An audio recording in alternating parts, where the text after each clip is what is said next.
say important items are being neglected, like housing prices, like insurance premiums, like climate change?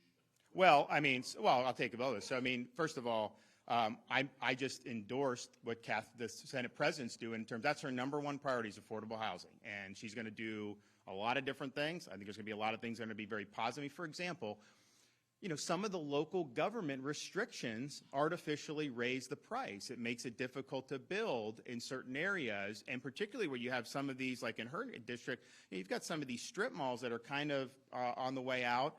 You could definitely have like some mixed use stuff. So I think she's got good ideas. I think you're going to see some good stuff there for sure. On the insurance, we of course did 2 special sessions last year for homeowners insurance. There's going to be more insurance reform with the overall legal climate, but that clearly is driving increased costs.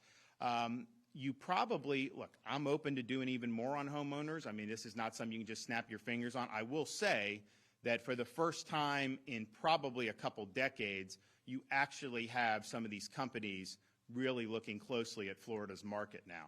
Because I think that if the underlying structure of the market is sound, yes, we are more storm prone. Yes, we're going to have higher premiums here than a place in other parts of the country that doesn't have the perils. I think most Floridians get that. I think the issue is, you know, we want stability in this, and we don't want to see artificial increases. And if people have the ability to choose between a number of companies, that really gets us where we want to go. But I will say with Southwest Florida, our building, the building codes in Miami have made a difference. You looked at some of the damage. Some of the places that were new construction had much, much more modest. Some didn't have any damage because it's built to those specifications. And so I think the problem with Florida is more of what had been done underlying the market.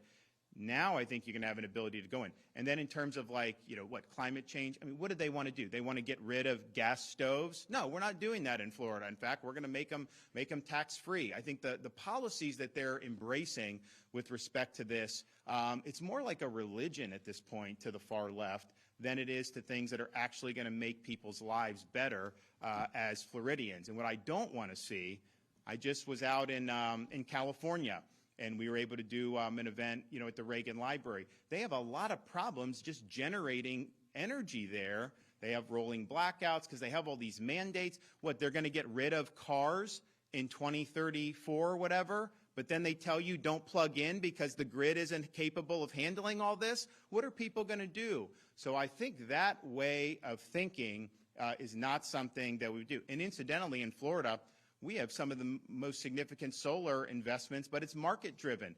It's a fact that some of these utilities can create these, harness Florida's sun, and use it, particularly as natural gas prices went up. It was a little more cheap. It was a little more cost-effective to be able to do that. But when you're mandating that, you know, you end up in really difficult circumstances, and you got to have reliable energy. I mean, the best thing that rebuilding the bridges, I think, were probably in the rescues, those two.